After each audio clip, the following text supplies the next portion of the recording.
उमर अब्दुल्ला साहब, अस्सलाम वालेकुम, आदाब।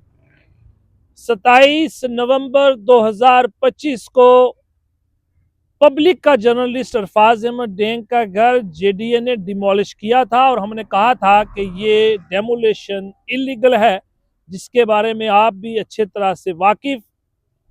बहुत सारे सियासी लोग भी यहाँ आए, समाजी भी आए, आम जनता भी आई और उन्होंने ये कहा कि सरासर गलत हुआ है। लेकिन आज 1.25 महीना लगभग होने को है, ये परिवार आज भी इस बात का इंतज़ार कर रहा है कि उमर अब्दुल्ला साहब और उनकी सरकार कब कोई फैसला लेगी और ये 3-4 मरले की ज़मीन अरफाज अहमद डेंग को अलाट की जाएगी। इसकी अर्जी, इसकी रिप्रेजेंटेशन बाकायदा तौर पे आपके सलाहकार नासिर असलम वानी साहब को दी थी, जिन्होंने ये अश्योर किया था कि हम जल्द अज जल्द कोई फैसला लेंगे, लेकिन अभी तक फैसला नहीं लिया गया।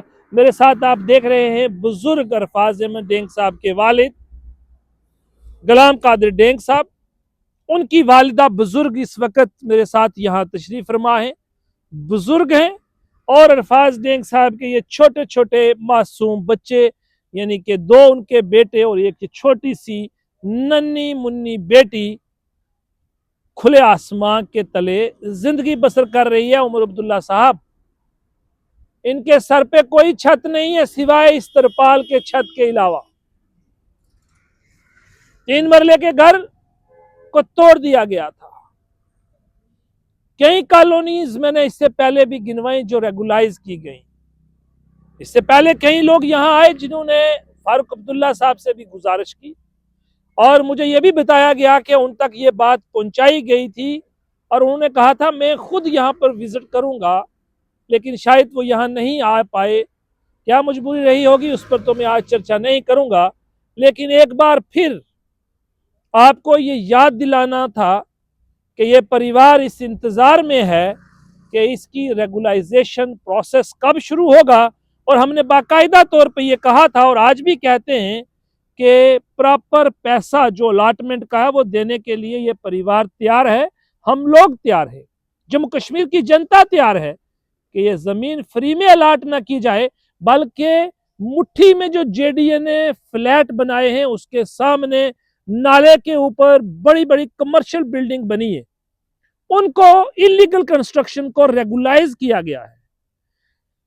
जानीपुर फायर सर्विस स्टेशन के अपोजिट नाले के ऊपर बिल्डिंग बनी है, अच्छी बात है, उनको भी रेगुलाइज किया गया है, पैसा लिया गया है। और उसके अलावा कई और इलीगल कंस्ट्रक्शन को लीगलाइज किया है, पैसा दिया है। यही मैं हमेशा इस बात की पैरवी करता हूं।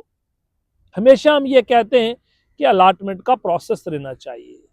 अगर हम सरकार लोगों को मकान नहीं दे सकती तो उनके बने हुए मकानों को नहीं तोड़ना चाहिए। ये परिवार आज खुले आसमान के नीचे किस तरह जिंदगी बसर कर रहा है, इसका अंदाजा सिर्फ वही लोग कर सकते हैं जो मेरी तरह इन लोगों के बीच में रहते हैं, जिनको एहसास होता है कि रात की ठंड खुले आसमान के नीचे किस तरह गुजारी जाए। ये एहसास उसी को होता है जिसने ये दुख की घड़ियां देखी हूं। तो लिहाजा आज मुझे लंबी बात नहीं करनी, आपसे उमर अब्दुल्ला साहब ये गुजारिश करनी है, एक्सपीडाइट जमीन के ऊपर बसते हैं। और मुझे ये बात कहने में कोई गम नहीं है कि मेरा जम्मू 80% इलीगल है। मालकी जमीन पे घर बनाया लेकिन नक्शा पास नहीं है, वो भी इलीगल है। सरकारी जमीन में घर बना लिया तो भी इलीगल है। Illegal means illegal, different type of illegalities. तो लिहाजा मैं यही गुजारिश करूंगा कि लोगों को तंग न किया जाए, लोगों को परेशान न किया जाए। कल बंद तालाब के अंदर भी 2 मालकी ज़मीन पर बताया जा रहा है कि 2 मालकी ज़मीन पे बने हुए मकानों को जम्मू म्यूनसिपल कॉरपोरेशन की टीम ने गिरा दिया। कसूर सिर्फ यही बताया जा रहा है कि नक्शा पास नहीं करवाया था।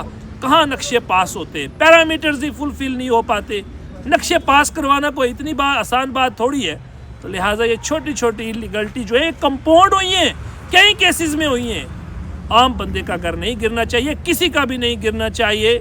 ये इसकी तो हम वकालत करते हो, ये वकालत सिर्फ मैं नहीं करता, ये सुप्रीम कोर्ट की लैंडमार्क जजमेंट है justice honourable chief justice BR Gavai की।